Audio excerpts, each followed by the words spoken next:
We're going to go to 1 Kings chapter 19 for the remainder of our lesson, but just to set the stage, in 1 Kings chapter 16 we read of the various kings, and then we read where Ahab takes the throne, and he also then takes Jezebel to be his wife. We read there where he sets up the shrines to Baal and institutes Baal worship wholesale across the whole kingdom, and so the place, everything there has just deteriorated. The situation is the people are ungodly. They become apostate. They're worshiping idols, following the leadership of Ahab and Jezebel. There in chapter 16, 1 Kings 16. In 1 Kings chapter 17 and verse 1 we read, "And Elijah the Tishbite, who was of the inhabitants of Gilead, said to Ahab, As the Lord God of Israel liveth, before whom I stand, there shall not be dew nor rain these years, but according to my word." Elijah's letting Ahab understand and know that there's about to be a famine, a drought. There's going to be no rain until Elijah says so. Now that's some serious faith in God, to speak those things and believe they will be true. And so he sets the stage here for Ahab to understand that they're about to enter a drought and there'll be no rain. As you move in then to chapter 18, we read about the showdown on Mount Carmel, where Elijah is pitted against the prophets of Baal. They've ascended Mount Carmel and built their altars, and the challenge goes forth. The God that answers by fire will be hailed as the one true living God.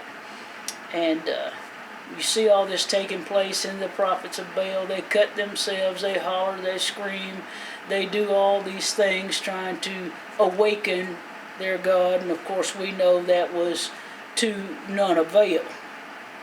Elijah, he builds his altar, he gets everything ready, and he tells them to pour on the water. And we read that it was 12 barrels of water was poured upon the sacrifice, and it run down the side. And then when Elijah makes his prayer known unto God, he essentially says that he wants God to consume this by fire to prove that he is the Lord, and basically to show the people that God is God. And so as we've studied the miraculous and miracles happening and signs and wonders now for some time, what I want you to realize here is, number one, it had to be a serious thing for them to come up with 12 barrels full of water during a drought that had lasted 3.5 years, number one.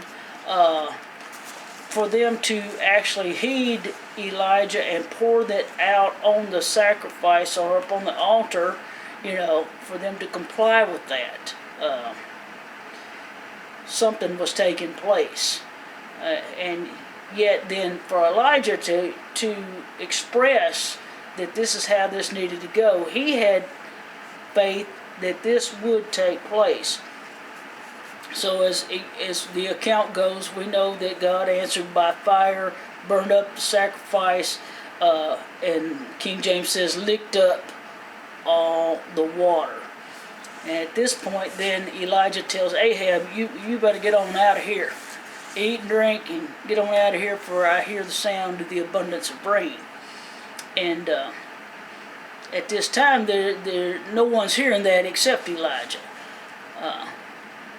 So what we read here is this takes place, and Elijah puts his head between his knees and he calls upon God again now for the rain, and he sends his servant to look, and the servant comes back and says he doesn't see any rain, he doesn't see a cloud, he doesn't see anything.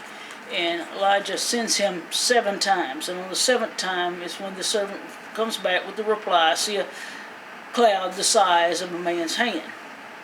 And at this point then we read where Ahab he's headed back to Jezreel, and Ahab, in the supernatural strength of God, he he heads to Jezreel as well, and we read that he actually outruns Ahab there. That's in 1 Kings chapter 18 and verse 46. Another miraculous part of this account in Elijah's life. Now, the next thing we read is 1 Kings chapter 19 and verse 2. We read now that Ahab, he goes and he tells Jezebel everything that has happened on Mount Carmel, tells her what's going on with Elijah, and when she looks at Elijah and says, "Look here, be it to you all these things you're talking about. I'm coming after you." Essentially, Ahab and Jezebel were put out because now their god Baal had been shown up, and their hand of control over the people of who they worshipped or whatever had been released because of Elijah and this showdown on Mount Carmel. So she threatens Elijah, and what we read next is that he runs away from her. He runs to the wilderness to hide himself, and he sits up under a juniper tree. This is in 1 Kings chapter 19, verse 5 through 7. Let me see if I can pull that up for you. 19 and verse 7. 19 and 4. He went a day's journey into the wilderness, and he came and sat down under the juniper tree. And he requested for himself that he might die, and said, "It is enough now, O Lord, take my life, for I am not better than my fathers." This great prophet that had just had this mountaintop experience, the fire of God came down. Now we see him in complete desperation, just there having a little pity party, more or less, and saying, "God, I just wish I could die." Just shows this cycle of life, the ups and the downs, as we read in Ecclesiastes, a time to do this and a time to do that. We all experience mountaintops, but we also experience the valleys. What we need to do is to learn to grasp hold of what we receive while we're on that mountaintop, and to be able to hold that in reserve to be our strength when we're in the valley. This is a man of God that we read in James was subject to like passions as we are, human, and he had just experienced all this greatness, and now he's on the other end of the spectrum saying, "Lord, just let me die." Doesn't matter how high you are in God, you're still subject to the human emotions and human feelings. But this is the thing. I do not understand why he couldn't have taken some of that strength from that mountaintop experience. I mean, what happened in that transition time, we don't really know. But we do the exact same thing. But there again, as Elijah's there under this juniper tree, wishing to die, he goes asleep. And then we continue to read now in 1 Kings chapter 19, verse 5, "And as he lay, he slept under the juniper tree, and an angel came and touched him, and said, 'Arise and eat.' He looked, and behold, there was a cake baked on the coals, and a cruse of water at his head. He ate, and he drank, and he laid down again. The angel of the Lord came a second time and touched him, and said, 'Arise and eat, because the journey is too great for thee.' And he arose and did eat and drink, and went in the strength of that meat 40 days and 40 nights into Horeb, the mount of God." So the angel came, brought him food, brought him water, refreshed him, renewed him, and said, "Look, you need to eat, because what's in front of you is a great task." What I glean from this is, no matter how far in despair this prophet went, God's purpose and plan for him remained the same. God's purpose for Elijah did not change just because he had a pity party. God's plan for him did not change just because things weren't going the way Elijah thought they ought to go. God did not turn his back on him.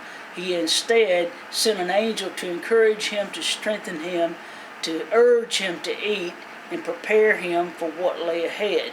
And we see a supernatural thing took place here. Elijah was able to go 40 days and 40 nights again without food. Oh, excuse me. So now, during these 40 days now, he's going up to Mount Horeb, and God says to him, "Why are you here, Elijah?" And Elijah, he begins to talk here, and he says, "Well, Lord, you know I've been jealous. I've been jealous for you, zealous for you. The children of Israel, they've forsaken your covenant. They've thrown down your altars." I'm in 1 Kings chapter 19 and verse 10. "And they've slain your prophets." He said, "And I'm the only one left, and they seek my life, and they're going to take me too." He's telling the Lord all about his troubles. And the Lord told him, "Go forth and stand upon the mount." And behold, then the Lord passed by, and a great and strong wind rent the mountains and brake into pieces the rocks. But the Lord was not in the wind. And after the wind, the Lord sent an earthquake, but the Lord was not in the earthquake. And after the earthquake, he sent a fire, but the Lord was not in that fire. But after the fire, a still small voice. And so it was, verse 13, when Elijah heard it, he wrapped his face in his mantle and went and stood at the entrance of the cave. And the voice came to him again and said, "What doest thou here, Elijah?" And Elijah answered him again with the same answer. And the Lord said to him now in verse 15, "Go on, return thy way to the wilderness of Damascus, and when thou comest, anoint Hazael to be king over Syria."